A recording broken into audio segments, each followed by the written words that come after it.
प्यारे बच्चों, जैसा कि आप लोग क्लास 12 का यानी कि आप लोग जो इंटर का फाइनल एग्जाम बच्चों 2025 में देने जा रहे हो, इसके लिए हम लोग जो है ना पॉलिटिकल साइंस यानी राजनीतिक शास्त्र का जो पेपर है बच्चों, ये हम लोग लेकर के आ चुके हैं। ठीक है बच्चों, तो इस वीडियो में हम लोग पॉलिटिकल साइंस का लगभग जो है कुछ इंपॉर्टेंट यानी लगभग 40 से 45 सब्जेक्टिव क्वेश्चन को देखेंगे, जो आपके एग्जाम के लिए काफी इंपॉर्टेंट है। इसे जरूर आप लोग एक बार याद कर लीजिएगा ताकि आप एग्जाम में जाइएगा, अगर क्वेश्चन ही आता है तो बच्चों आप इसको लिख दीजिएगा, है ना। तो चलिए, विषय कोड 322 आपका रहेगा और आपका 4 फरवरी के दिन जो है पॉलिटिकल साइंस का एग्जाम होगा।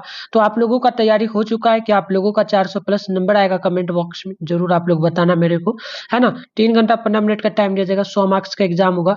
रात में 8 बजे आपका इस चैनल पे डेली क्लास होता है, तो जरूर करिए साइंस आर्ट्स का। और अभी तक ग्रुप वगैरह नहीं ज्वाइन किया तो 98 355 16 710 पर आप अपना नेम, जिला का नेम, क्लास 12th जो है आप लोग आर्ट्स लिख के भेजेंगे, हम आपको ग्रुप वगैरह में ऐड कर देंगे। परीक्षा से संबंधित ये आपका निर्देश वगैरह जाएगा, इसको पढ़ लीजिएगा जरूर एक बार।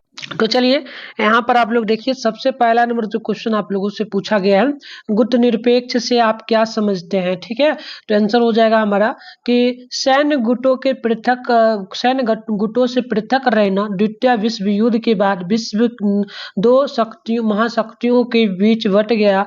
नए स्वतंत्र देशों ने यह निर्णय लिया कि वे सब जो है ना निर्णय लिया कि वे किसी भी गुट में शामिल महाशक्तियों के बीच बट गया है। नव स्वतंत्र देशों ने यह निर्णय लिया कि वे किसी भी गुट में शामिल नहीं होंगे। इसे एक आंदोलन का रूप दिया गया। भारत द्वारा गुट निरपेक्ष नीति को लागू करने और अपनाने की जो है ना तीन निम्न कारण था। पहला आप इस प्रकार से यहाँ पर लिख सकते हो कि मतलब इसी में लिखेगा कि भारत स्वतंत्रता प्राप्ति के बाद गुटों से दूर रहना चाहता था। दूसरा लिखिएगा कि अपनी विदेश नीति को भारत स्वतंत्र रूप देना चाहता था। तीसरा आप लिखिएगा कि भारत शीत युद्ध से दूर रहना चाहता था। चलिए आगे जब हम लोग बात करेंगे, क्वेश्चन नंबर जो हमारा यहाँ पर 2 नंबर बोला गया है, इसका जब हम लोग यहाँ पे बात करेंगे बच्चों, तो आप देख लीजिए, है ना। तो हमारा दूसरा क्वेश्चन बोला गया कि गुट निरपेक्ष आंदोलन क्या है? भारत ने गुट निरपेक्षता की नीति क्यों अपनाई? और देखिए, एक और क्वेश्चन पूछेगा, दोनों का आंसर सेम होगा। अगला भी पूछ सकता है, गुट निरपेक्ष संबंधी भारतीय नीति क्या है? तो ये क्वेश्चन पूछे चाहे ये पूछे, दोनों का आंसर एक होगा। क्या लिखना है आंसर? तो लिखना आपको, प्रारंभ में गुट निरपेक्षता की नीति भारत की विदेशी नीति का सार था। शीघ्र ही अनेक अन्य देश भी इस नीति को अपनाने के लिए तैयार हो गए। देखते ही देखते गुट निरपेक्ष नीति ने एक आंदोलन का रूप धारण कर लिया। नेहरू, नासिर और तथा टीटो के प्रयास से गुट निरपेक्ष आंदोलन का आरंभ उस समय हुआ जब 1961 से लेकर 1961 में जो है 25 देशों का पहला गुट निरपेक्ष शिखर सम्मेलन बेलग्रेड में हुआ। अब तक इसमें 116 देश शामिल हो चुके थे। गुट निरपेक्ष आंदोलन में नेहरू जी का स्थान सर्वोपरि रहा। उन्होंने जो ना निःशस्त्रीकरण का समर्थन और समाज का विरोध किया। गुट निरपेक्ष देशों का सम्मेलन समय समय पर किसी सदस्य देश में होता रहता है। 1980 में भारत अफ्रीका कोष का जो है ना भारत जो अफ्रीका कोष का अध्यक्ष बना। जकार्ता सम्मेलन 1992 में भारत ने संयुक्त राष्ट्र सुरक्षा परिषद के पुनर्गठन का मामला उठाया। 11वां सम्मेलन जो ना कार्टिजेंस में 1995 में संपन्न हुआ।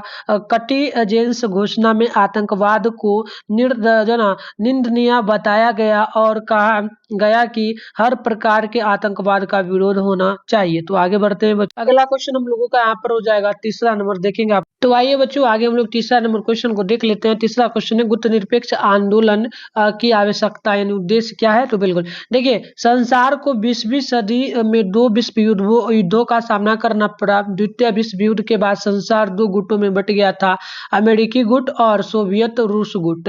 दोनों गुटों के बीच शीत युद्ध चल रहा था, जिससे विश्व की शांति खतरे में पड़ने लगी। शीत युद्ध कभी भी विश्व युद्ध का रूप ले सकता था, इस आंदोलन को जो ना शिथिल करने स्थिर यानी कि शिथिल या स्थिर करने के लिए गुटनिरपेक्ष आंदोलन चला। वास्तव में यह महाशक्तियों के गुटों में शामिल ना होने का आंदोलन है। आगे हम लोग बात कर लेते हैं क्वेश्चन नंबर जो है हमारा यहाँ पर 4 नंबर के गुट निरपेक्ष आंदोलन के 4 प्रमुख विशेषताओं को समझाएं। तो लिखिएगा गुट निरपेक्ष आंदोलन की प्रमुख विशेषताएं।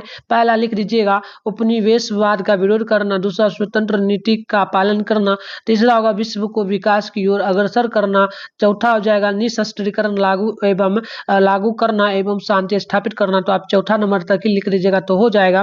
पांचवा भी लिख दीजिएगा अंतर्राष्ट्रीय संस्थाओं को लोकतांत्रिक रूप प्रदान करना। आगे जब हम लोग बढ़ेंगे बच्चों तो नेक्स्ट क्वेश्चन हम लोगों का यहाँ पर हो जाएगा 5 नंबर गुट निरपेक्षता जो ना तटस्थता से कैसे अलग है ना। दूसरा क्वेश्चन भी पूछेगा कि तटस्थता जो ना तटस्थता तथा गुट निरपेक्षता में अंतर। तो देखिए दोनों क्वेश्चन सेम ही है, मतलब दोनों क्वेश्चन अलग अलग है लेकिन आंसर एक होगा। तो ध्यान रखिएगा तटस्थता युद्ध या युद्ध जैसी स्थिति से संबंधित है, जबकि गुट निरपेक्षता युद्ध और शांति दोनों से संबंधित है। तटस्थता एक नकारात्मक धारणा है जो किसी पक्ष की ओर युद्ध में भाग लेने से रोकती है, जबकि गुट निरपेक्षता एक सकारात्मक नीति है जो विषय के महत्व के अनुसार उसमें किसी गुट निरपेक्ष राष्ट्र की रुचि शामिल निर्धारित करती है। आगे देखिएगा तो आगे हमारा 6 है कि शीत युद्ध का अर्थ स्पष्ट करें, और दूसरा क्वेश्चन है शीत युद्ध का। तो दोनों क्वेश्चन का एक ही उत्तर होगा, है ना। कोई भी क्वेश्चन दोनों में से पूछे तो दोनों का एक ही आंसर हो जाएगा। आंसर होगा शीत युद्ध वह स्थिति होती है जिसमें वातावरण तनावपूर्ण होता है परंतु युद्ध नहीं होता है। दूसरे विश्व युद्ध की समाप्ति से ही शीत युद्ध की शुरुआत हुई। इस अवधि में पूंजीवादी देशों और साम्यवादी देशों में आपसी शत्रुता तनाव चलता रहा और एक दूसरे को संदेह की दृष्टि से देखते रहे। इन दोनों गुटों के बीच पूर्ण व्यापी रक्त रंजित युद्ध नहीं छिड़ा। विभिन्न क्षेत्रों में युद्ध हुए, दोनों महाशक्तियों और उसके साथी देशों ने युद्धों में संलग्न रहे। वे क्षेत्र विशेष के अपने साथी देश के मददगार बने परंतु विश्व युद्ध से बच गया। आइए नेक्स्ट क्वेश्चन की बात करते हैं। क्वेश्चन नंबर है 7। तनाव शिथिल यानी या फिर देतांत से क्या समझते हो। तो बिल्कुल आप देखिएगा उत्तर होगा कि यह एक फ्रांसीसी शब्द है जिसका शाब्दिक अर्थ शिथिलता अथवा तनाव शिथिल। जिन राज्यों में पहले तनावयुक्त स्पर्धा ईर्ष्या तथा विरोध के संबंध हो और रहे हो उनमें इस प्रकार के संबंधों के स्थान पर मित्रता पूर्वक संबंधों का स्थापित हो जाना। अंतरराष्ट्रीय राजनीति में देदांत शब्द का प्रयोग मुख्य रूप से 2 महान शक्तियों के रूप तथा अमेरिका के संदर्भ में किया जाता है। आगे जब हम लोग नेक्स्ट क्वेश्चन को देखेंगे तो हमसे यहाँ पर बोला गया है क्वेश्चन नंबर 8 नाटो का फुल फॉर्म होता है। यहाँ पे देख लीजिएगा क्वेश्चन भी पूछता है बच्चों की, बताइए नाटो का क्या फुल फॉर्म। तो नाटो का फुल फॉर्म होता है, क्या होता है, नॉर्थ एटलांटिक ट्रेडी ऑर्गेनाइजेशन। याद रखिएगा, है ना। तो चलिए नाटो क्या है, तो नाटो पर एक टिप्पणी लिखना है ना। तो लिखना है आपको, इसका पूरा नाम जो है उत्तर अटलांटिक संधि संगठन है, हिंदी इसका यही हो जाएगा। इसमें America, England, France, Canada, Iceland, Norway, Netherland, Belgium, पुर्तगाल, इटली आदि 12 देश थे, परंतु बाद में इसमें यूनान, तुर्की तथा पश्चिमी जर्मनी भी शामिल हो गए।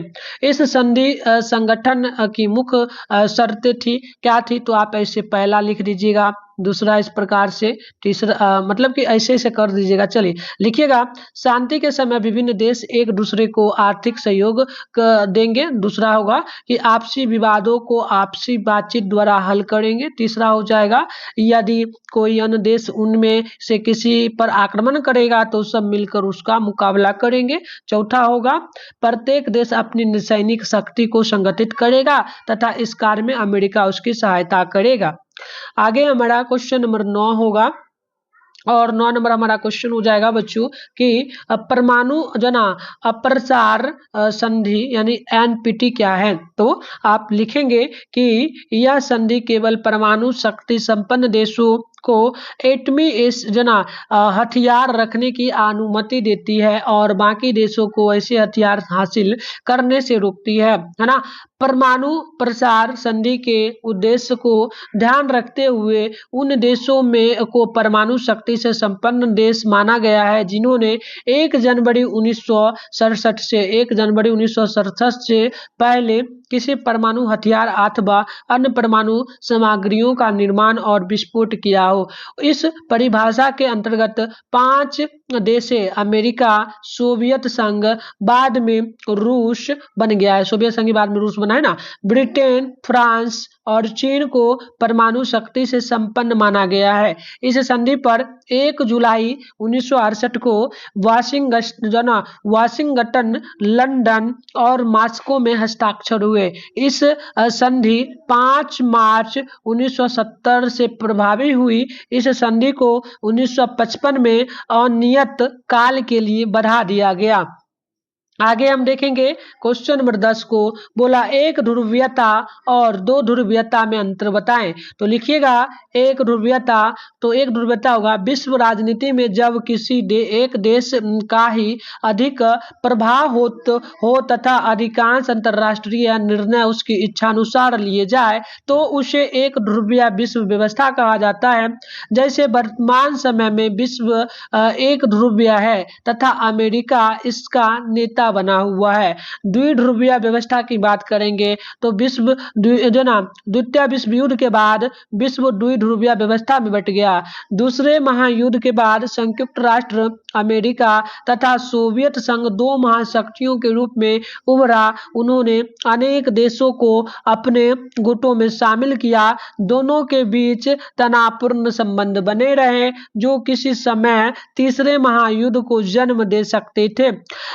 इसी को शीत युद्ध कहा गया है। लेकिन 1991 में सोवियत संघ के विघटन के साथ शीत युद्ध समाप्त हो गया और अमेरिकी प्रभुत्व स्थापित हुआ। दुनिया के देश अमेरिका में के इर्द गिर्द घूम रहे हैं। इसी को एक ध्रुवीयता की स्थिति कही जाती है। नेक्स्ट क्वेश्चन हमारा 11 नंबर है, सोवियत संघ का विघटन क्यों हुआ, कारण बताइए। तो देखिए सोवियत संघ के खेमों में शामिल पूर्वी यूरोप के 8 देशों ने एक करके जनता के प्रदर्शनों को देखकर साम्यवादी शासन को बदल डाला। शीत युद्ध के अंत के समय सोवियत संघ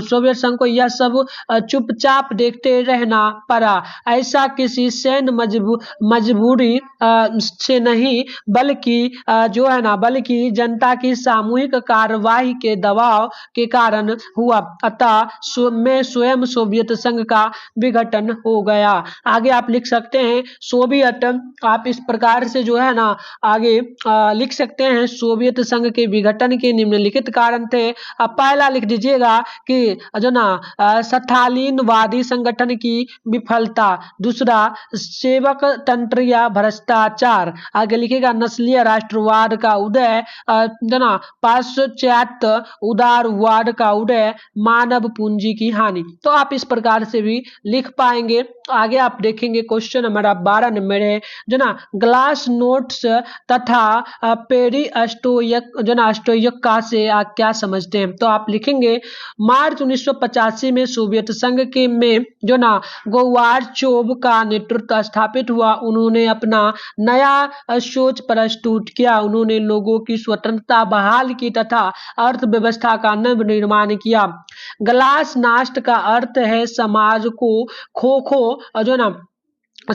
खोलो। पेरिस्टोयका का अर्थ है आर्थिक नव निर्माण करो। इस प्रकार लेनिन के समय से चली आ रही यह वह व्यवस्था समाप्त हुई जिसमें लोगों को मूक और बधिर पशुओं की तरह बना दिया गया था तथा निजी अर्थ व्यवस्था, निजी निजी अर्थव्यवस्था पूर्णतया उन्मूलित की गई। जो ना गोवाचोव की दृष्टि में गिरते हुए समाजवादी राज्य को बचाने का यही एक रास्ता था। आगे जब बात करेंगे क्वेश्चन नंबर 13 का बच्चों, तो हमसे 13 नंबर जो बोला गया, एक प्रभुत्वशाली विश्व व्यवस्था को स्पष्ट करें। दूसरा क्वेश्चन होगा अमेरिका सर्वस्व का अर्थ क्या है। अगला होगा अमेरिकी प्रभुत्व का अर्थ बताएं। तो बच्चों ये जो 3 क्वेश्चन आप देख रहे हो ना, तीनों क्वेश्चन का एक ही आंसर होगा। तो तीनों क्वेश्चन में से कुछ भी पूछे तो आप आंसर लिखिएगा। आज विश्व में अमेरिका का दबदबा सिर्फ सैन्य शक्ति और आर्थिक जो है ना बचत के जो है ना बूते ही नहीं, बल्कि अमेरिका की सांस्कृतिक मौजूदगी भी इसका एक कारण है। चाहे हम इस बात को माने या ना माने, लेकिन यह सच है कि आज अच्छे जीवन और व्यक्तिगत सफलता के बारे में जो धारणाएं पूरे विश्व में प्रचलित है, दुनिया के अधिकांश लोगों और समाजों के जो अपने सपने हैं, वे सब 20वीं सदी के अमेरिका में प्रचलित व्यवहार बर्ताव के ही पर जो ना प्रतिबिंब है। अगला क्वेश्चन नंबर 14 नंबर बोलेगा एक ध्रुवीय विश्व से आप क्या समझते हैं। एक ध्रुवीय विश्व क्या, तो दोनों क्वेश्चन का एक ही आंसर होगा बच्चों। तो आप यहाँ पर लिखेंगे इसका आंसर, शीत युद्ध के समय 1945 से 1991 तक दो अलग अलग गुटों में शामिल देशों के बीच शक्ति का बंटवारा था। शीत युद्ध के समय जो है ना संसार अमेरिका और सोवियत संघ ने इन दो अलग अलग शक्ति केंद्रों के अनुआ थे। सोवियत संघ के पतन के बाद दुनिया में एकमात्र महाशक्ति जो है अमेरिका बचा। चलिए आगे जब बात करेंगे हम लोग यहाँ पर नेक्स्ट क्वेश्चन का, तो अगला क्वेश्चन है 15 नंबर क्वेश्चन बोला आसियान की 2 उपलब्धियों को बताएं, है ना। और एक क्वेश्चन पूछेगा आसियान की उपलब्धियां क्या है। तो बच्चों ये दोनों क्वेश्चन का एक ही आंसर होगा, लिखना आप लोगों को कि एक ही उपलब्धियां नहीं, एक ही आंसर नहीं होगा, मतलब क्वेश्चन एक ही है, यहाँ से लिखना है आंसर में आसियान की उपलब्धियां, है ना, अचीवमेंट्स ऑफ आसियान। तो लिखेगा आसियान ने अपनी कार्यशैली तथा उपलब्धियों के कारण लोकप्रियता पाई और इसे बड़ी तेजी से अधिक उन्नति करने वाले देशों का क्षेत्रीय सहयोग संगठन माना जाता है। इसकी उपलब्धियां संक्षेप में निम्नलिखित है। पहला लिखिएगा आसियान के कार्यों का क्षेत्र बड़ा व्यापक जो है आज यह सभी राजनीतिक, आर्थिक, सामाजिक, सांस्कृतिक, वैज्ञानिक, तकनीकी और प्रशासनिक क्षेत्रों में कार्यरत है। दूसरा लिखिएगा इसके प्रथम शिखर सम्मेलन में 3 सुझावों को स्वीकार किया गया था। पहला लिखिएगा बाहरी आयात कम करके सदस्य राष्ट्रों द्वारा पारंपरिक व्यापार पर जोर देना। दूसरा होगा खाद्य तथा ऊर्जा शक्ति वाले राष्ट्र इन क्षेत्रों में अभाव से पीड़ित सदस्य राष्ट्रों को सहायता दे तथा आसियान के सदस्य राष्ट्र व्यापार को अधिकाधिक क्षेत्रीय बनाने का प्रयास करें। चलिए आगे हम लोग देखेंगे बच्चों। तो नेक्स्ट हमारा है 16 नंबर आसियान के उद्देश्य एवं महत्व क्या है। तो आंसर लिखिएगा आसियान दक्षिण पूर्व एशिया राष्ट्रों का संगठन है। इसका मुख्यालय इंडोनेशिया के जो ना जकार्ता में है। इसमें 10 देश सम्मिलित है। पहला इंडोनेशिया हो जाएगा, मलेशिया जो ना Philippines, Singapore, Thailand, Brunei, Vietnam, Myanmar, Laos तथा जो ना कंपूचिया। इसके उद्देश्य निम्नलिखित हैं। पहला होगा दक्षिण पूर्व एशिया में आर्थिक प्रगति को जो ना त्वरित करना तथा इसके आर्थिक स्थायित्व को बनाए रखना। अगला होगा राजनीतिक, सामाजिक, आर्थिक, सांस्कृतिक, व्यापारिक, वैज्ञानिक, प्रशासनिक आदि विभिन्न क्षेत्रों में एक दूसरे की सहायता करना तथा सामूहिक सहयोग द्वारा विभिन्न साक्षी समस्याओं का समाधान करना। अगला होगा इसका क्षेत्र में एक साझा बाजार तैयार करना तथा सदस्य देशों के बीच व्यापार को बढ़ावा देना। आगे जब हम लोग बढ़ेंगे नेक्स्ट क्वेश्चन की ओर, तो अगला क्वेश्चन हमारा 17 है आसियान विजन 2020 की मुख्य बातें क्या हैं? तो लिखिएगा, आसियान एक ऐसा उभरता हुआ महत्वपूर्ण संगठन है जो तीव्र गति से अपने विकास पथ पर अग्रसर है। इसके विजन दस्तावेज 2020 में प्रकाशित हो चुके हैं। अंतर्राष्ट्रीय समुदाय ने भी आसियान की बहुमुखी भूमिका की प्रशंसा की है। आसियान किसी भी समस्या के समाधान के लिए टकराव के रास्ते की जगह उसे सामान्य बातचीत के द्वारा सुलझाने का प्रयास करता है। इसी ढंग से आसियान ने कंबोडिया के टकराव को दूर किया, पूर्वी तिमोर के संकट का हल निकाला। 1999 से पूर्व एशियाई सहयोग पर बातचीत करने के लिए नियमित रूप से बैठक आयोजित की जा रही है। आइए आगे हम लोग नेक्स्ट क्वेश्चन को देख लेते हैं। 18 है कि तीसरी दुनिया से क्या समझते हैं? तो देखिए, द्वितीय विश्व युद्ध के बाद संसार दो गुटों में विभाजित हो गया। अमेरिका गुट में सम्मिलित देशों को मिला करके पहली दुनिया बनी थी और सोवियत गुट में सम्मिलित देशों को दूसरी दुनिया के नाम से पुकारा गया। इसके अतिरिक्त संसार की लगभग तीन चौथाई जनसंख्या जो कि एशिया पड़ता है, अमेरिका तथा लैटिन अमेरिका के विकासशील देशों को तीसरी दुनिया के रूप में जाना जाता है। तीसरी दुनिया के लगभग 48% वयस्क निरक्षर है तथा निर्धन है। देखिए, तीसरी दुनिया के देशों में स्वतंत्रता के साथ राष्ट्रीय चेतना भी उत्पन्न हुई। गुट निरपेक्ष आंदोलन ने तीसरी दुनिया के इन नव स्वतंत्र तथा नवनिर्मित राज्यों को अपनी ओर आकर्षित किया और इन्होंने भी यह महसूस किया कि किसी अमीरी तथा अमीरी ठीक है, अमीरी और संपन्न गुट में मिलने से अच्छा है। गुट निरपेक्ष रहकर स्वतंत्रता तथा स्वाभिमान के साथ रहना अब तो विकासशील देश के संयुक्त राष्ट्र संघ में भी समानता के सिद्धांत को लागू करने की बात करने लगे। तो इस प्रकार से आप आंसर लिख देंगे। आगे हम लोग देख लेंगे क्वेश्चन नंबर जो हमारा 19 है। ये हमसे बोला गया कि सार्क यानी कि दक्षेस से क्या अभिप्राय है, इसकी स्थापना का क्या जो ना महत्व या उद्देश्य है। तो आंसर लिखिएगा, सार्क अथवा दक्षेस एक दक्षिण एशिया क्षेत्रीय संगठन अथवा संघ है जिसका गठन दिसंबर 1985 में ढाका में हुआ था। इसमें भारत, पाकिस्तान, बांग्लादेश, भूटान, नेपाल, श्रीलंका, मालदीव 7 देश सम्मिलित थे। सार्क की स्थापना के मुख्य उद्देश्य तो आप लिखेंगे, पहला कि दक्षिण एशिया के लोगों के कल्याण करने की कामना तथा उनके जीवन स्तर को सुधार करना था। दूसरा, दक्षिण एशिया क्षेत्र में आर्थिक विकास, सामाजिक प्रगति तथा सांस्कृतिक उन्नति की प्राप्ति करना तथा इस क्षेत्र के सभी व्यक्तियों के लिए प्रतिष्ठा के अवसर प्रदान करना था।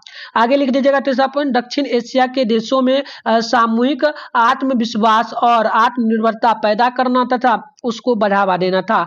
चौथा लिखिएगा, एक दूसरे की समस्याओं को पारस्परिक विश्वास, सूझबूझ तथा अभिमूल्यन की दृष्टि से देखना था। तो इस प्रकार से आप आंसर लिखेंगे। आगे बात करते हैं नेक्स्ट क्वेश्चन हम लोगों से यहाँ पर बोला गया है 20 नंबर, मार्शल योजना क्या थी? तो यह योजना अमेरिकी विदेशी मंत्री के नाम पर मार्शल योजना के नाम से प्रसिद्ध हुई।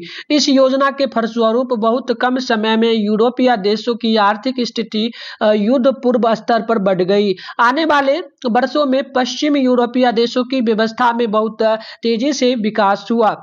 आगे देखेंगे नेक्स्ट क्वेश्चन नंबर 21 नंबर बोला गया है, क्षेत्रीय संगठन किसे कहते हैं? तो देखिएगा आंसर होगा, विश्व के अनेक भागों में विविधता के बीच एकता देखी जा सकती है। अलग राज्य हो सकते हैं किंतु उनकी समूह की पहचान किसी स्पष्ट आधार पर जैसे कि भौगोलिक, सामाजिक, सामरिक, आर्थिक यानी और संस्कृति की सहायता से की जा सकती है। किसी क्षेत्र के राज्यों के साझे हित हो सकते हैं जिनकी रक्षा संबंधन के लिए वे अपना संगठन बना लेते हैं। यूरोपीय संघ, अरब लीग, आसियान और दक्षिण इसी का उदाहरण हो जाएगा। आगे जब हम लोग बात करेंगे 22 नंबर क्वेश्चन का, तो हम लोगों से यहाँ पर बोला गया संयुक्त राष्ट्र के महासचिव पर संक्षिप्त टिप्पणी लिखे, या पूछेगा संयुक्त राष्ट्र के महासचिव के कार्यों पर प्रकाश डाले। तो इन दोनों क्वेश्चन का आंसर सेम ही होगा, दोनों क्वेश्चन अलग अलग है, आंसर एक होगा। तो दोनों क्वेश्चन में से कोई भी आए तो आपको घबराना नहीं है, आपको आंसर सिर्फ इतना लिखना है, संयुक्त राष्ट्र के कार्यों का संचालन करने के लिए एक महासचिव जो ना सचिवालय है, जिसके इसके जो ना इसके अध्यक्ष को महासचिव कहा जाता है। सर्वप्रथम नार्वे के ट्रिग वैली प्रथम महासचिव बने थे। महासचिव के प्रमुख कार्य निम्नलिखित हो सकते हैं। पहला लिखिएगा कि महासचिव सुरक्षा परिषद, आर्थिक तथा सामाजिक परिषद आर्थिक की बैठकों को आमंत्रित करता है। दूसरा लिखिएगा संघ के विभिन्न अंगों के द्वारा लिए गए निर्णयों को लागू करता है। अगला लिखिएगा यदि विश्व में कहीं भी शांति को खतरा पैदा होता है तो उसकी सूचना सुरक्षा परिषद को देता है। चौथा होगा सचिवालय के सारे कार्यों की रिपोर्ट महासभा को देता है। अगला लिखिएगा अंतरराष्ट्रीय विवादों को सुलझाना, अंतरराष्ट्रीय समस्याओं का सर्वेक्षण, अंतरराष्ट्रीय गोष्ठियों का अध्ययन होता है। तो इस प्रकार से आप लिख सकते हैं बच्चों। हम लोग अब इतना ही करेंगे, जो भी क्वेश्चन बचा हम नेक्स्ट क्लास में करेंगे, है ना। तो नेक्स्ट क्लास हम लोग 23 नंबर से करेंगे। तो चैनल वगैरह को आप जरूर सब्सक्राइब कर लीजिए, नोटिफिकेशन कॉल पे प्रेस कर लीजिए, वीडियो को लाइक नहीं तो वीडियो को लाइक कर लीजिए, और एक बार वीडियो को जरूर शेयर अपने दोस्तों में करिए। तो चलिए बच्चों, तो मिलते हैं नेक्स्ट वीडियो में। बट आपको व्हाट्सएप चैनल और टेलीग्राम ग्रुप कैसे ज्वाइन करना मैं आपको एक बार सिखा देता हूँ। चलिए फटाफट से कैसे करना है सीख लीजिए आप लोग। तो बच्चों इसके लिए सिंपल सा आप लोग अपने फोन में गूगल को पेन करेंगे, मिठुन स्टडी सेंटर सर्च करेंगे, और ऊपर करिएगा फर्स्ट में यहाँ पर जो है ना आपके सामने मिठुन स्टडी सेंटर .com इस प्रकार से जो है लिखा हुआ आपको यहाँ पर जो है ना बच्चों मिल जाएगा। आप इस पे जैसे क्लिक मारेंगे आपके सामने जो इस प्रकार से इंटरफेस पिन होगा। आप ऊपर करिएगा यहाँ पर व्हाट्सएप ग्रुप टेलीग्राम ग्रुप का लिंक मिलेगा, ज्वाइन आप पे क्लिक करके दोनों को ज्वाइन कर लीजिएगा। ज्वाइन करने के बाद आप यहाँ से अगर यहाँ ज्वाइन पहले कर लीजिएगा, फिर नीचे बढ़ेगा क्योंकि उसी ग्रुप में आपको मिलेगा एंड 12th का यहाँ सेशन मिल रहा है। अगर यहाँ पर अभी सेशन नहीं बना मैं यहाँ पर बना दूंगा, तो यहाँ से भी डाउनलोड कर पाएंगे क्लास 12 वायरल पेपर के नाम से, है ना। और इसी ग्रुप में अगर 10-20 मिनट पहले पेपर आता है तो आंसर आपको मिल जाएगा। फिक्स नहीं है बच्चों, 100% में नहीं बता सकता, बट कभी कभी आ जाता है तो आपको हेल्प मिल जाएगा। तो ग्रुप को ज्वाइन कर लेना, वीडियो को शेयर करना। मिलते नेक्स्ट ग्रुप, तब तक